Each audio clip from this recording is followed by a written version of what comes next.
I'm Bob Stacey, 1000 Friends of Oregon, Executive Director. Thanks for having me here today. I want to depart from the comments that I turned in to join in what Mr. Honeycutt just said about Measure 49 implementation.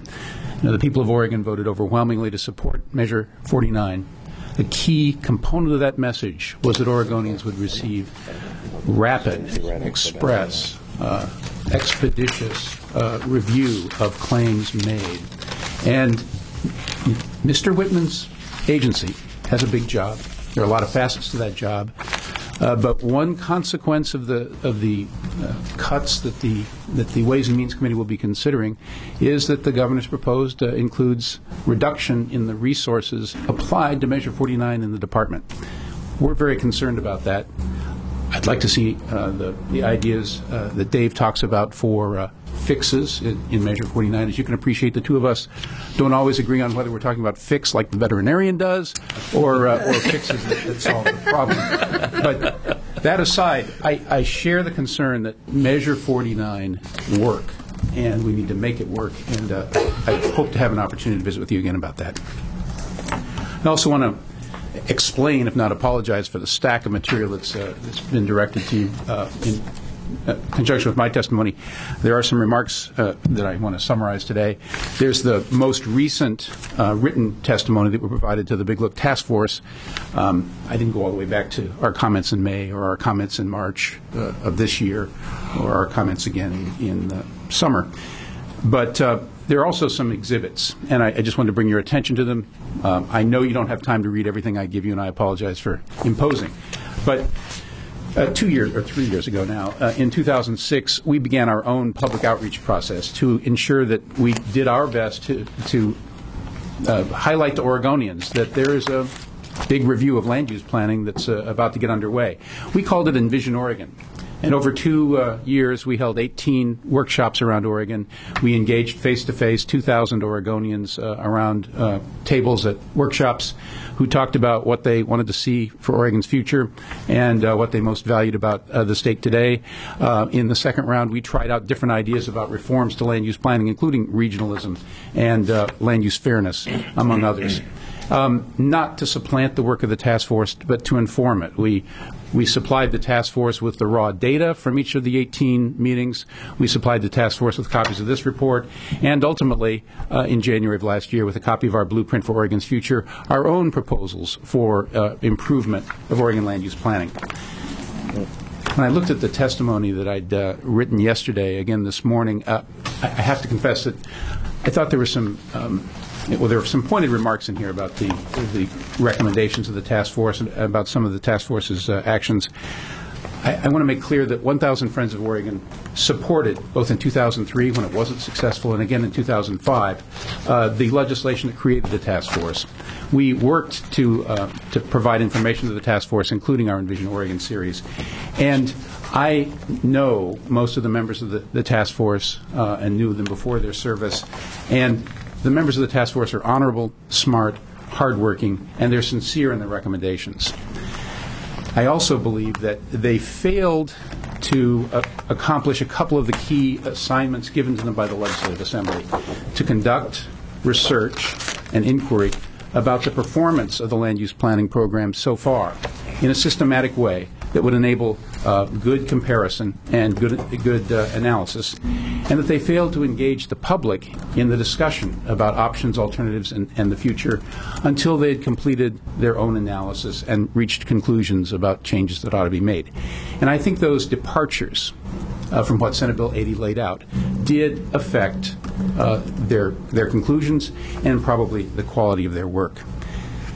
While they didn't conduct research about the performance of the land use planning program, the Institute for Natural Resources, OSU, did, and that work was submitted to the task force this summer, and that information is contained in the task force's report.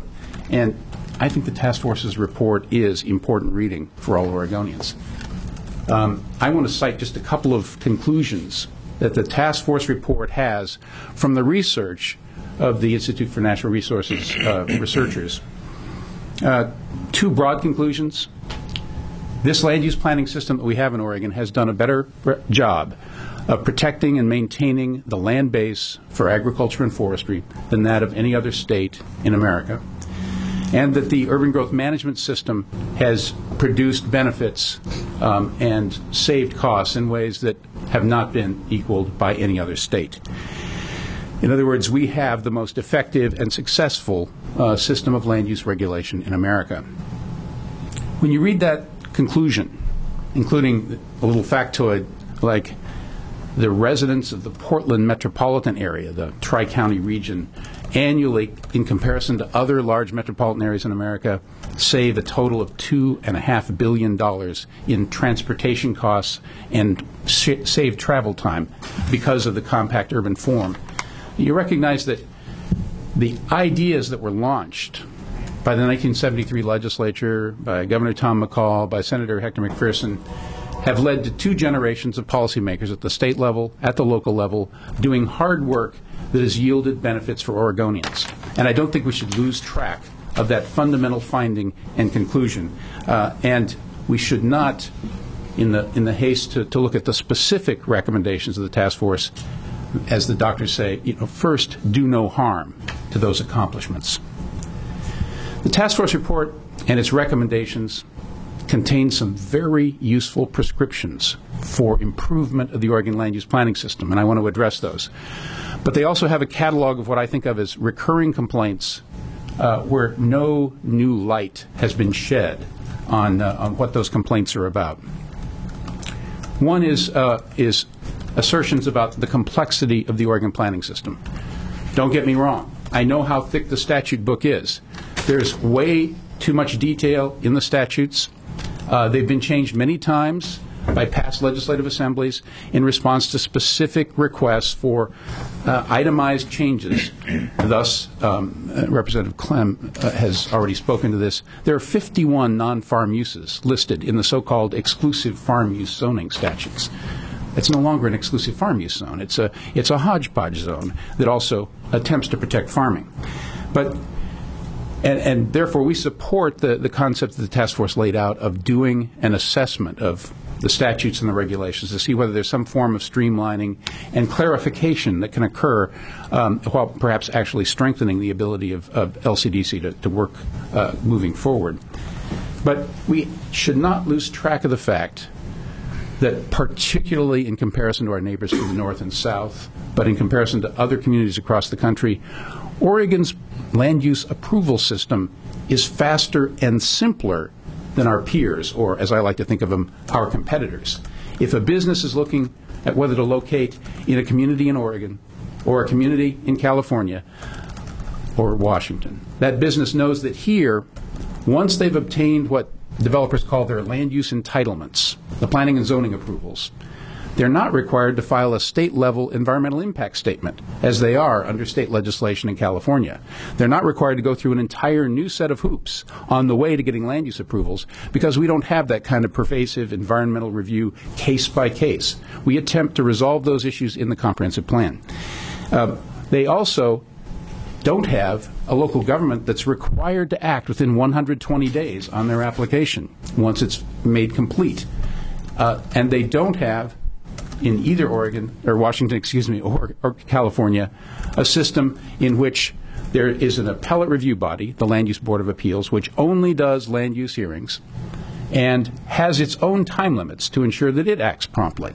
They go into Superior Court or the local trial court in those states, and they have to battle to get on the docket with all the more pressing matters, at least to the judges, that clog those dockets, and they deal with a judge with general jurisdiction rather than special expertise.